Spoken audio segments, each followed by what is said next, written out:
Assalamualaikum warahmatullahi wabarakatuh. Jumpa lagi dengan saya Mas Mut, masih di seputaran anxiety disorder, psikosomatis dan dispepsia. Hari ini saya ingin membahas tentang harus berani melakukan sesuatu.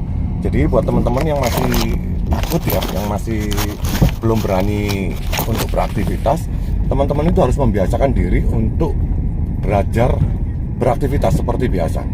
Karena ketika kita sering melakukan kegiatan tersebut, kita ulang meskipun kita gagal, kita ulang lagi, maka akan menjadi biasa. Karena otak kita semacam ketika setelah kena panic attack itu, ketika ada trauma, itu kita jadi, otak kita itu jadi semacam terprogram, harus memprogram ulang istilahnya. Harus memprogram ulang, harus melatih lagi dari awal. Yang semula kita takut seperti anak kecil untuk melakukan pertama kali sesuatu. Pertama kali itu selalu takut ya, berangkat sekolah sendiri takut, ngapain-ngapain itu masih takut. Nah itu terjadi di kita, mirip dengan anak kecil. Kita suka nervous, suka bingung, suka nggak tahu, suka nanti seperti apa yang akan terjadi.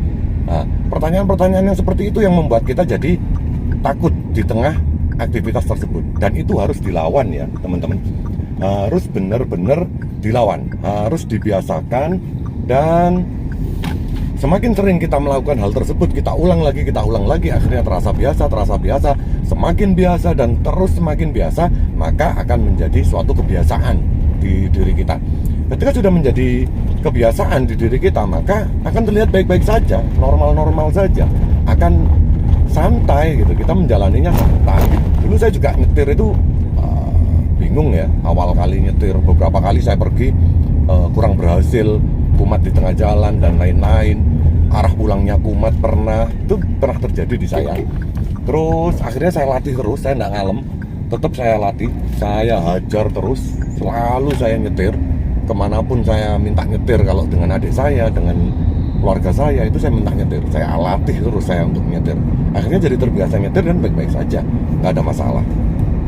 Awal-awal nyetir ya pelan-pelan ya, seperti kura-kura di tengah jalan itu, waspada terus, santai gitu. Sekarang sudah alhamdulillah ya, sudah 1,5 tahun saya sudah nyetir santai di luar kota. Beberapa kali keluar kota nggak ada masalah. Di setahun pertama itu saya yang agak-agak ada kumat-kumatnya lah di tengah jalan. Seperti di video saya 3 bulan itu ke Solo itu ada kumatnya. 6 bulan saya sakit, saya ke Jakarta itu ada kumatnya.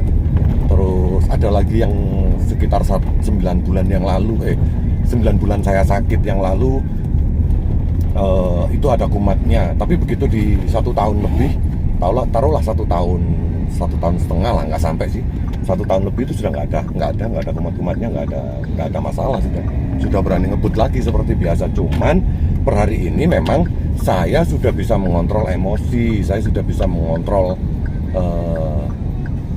ya emosional diri saya sendiri itu sudah saya bisa kontrol. Saya nggak uyel-uyelan, nggak masuk cepet-cepetan, saya nggak nggak merugikan orang. Saya jalannya sekarang tertib, meskipun kenceng itu masih tetap tertib. Jalan 150 km per jam di jalan juga masih berani, masih nggak ada masalah gitu. Jadi teman-teman kalau yang masih sakit anxiety disorder, psikosomatis, dispepsia, ya saya harap kalian itu coba terus, mulai dari mencoba jalan kakinya, aktivitasnya, mencoba berkebun lagi, atau kalau biasa ke pasar lagi, kalau ke kantor biasakan ke kantor lagi. Itu semakin sampean sering melakukan hal tersebut, sampean bikin enjoy, bikin nyaman, nanti sampean bisa jadi terbiasa dan jadi biasa lagi. Semakin sampean melakukan kegiatan tersebut, sampean akan jadi manusia yang normal lagi, sudah biasa kemana-mana lagi. Ini perjalanan saya mau jemput orang tua, karena orang tua minta diajak pergi keluar kota, ya sudah, saya iakan aja meskipun siang-siang. Baiklah, terima kasih sudah melihat video saya. Salam sehat selalu. Assalamualaikum warahmatullahi wabarakatuh.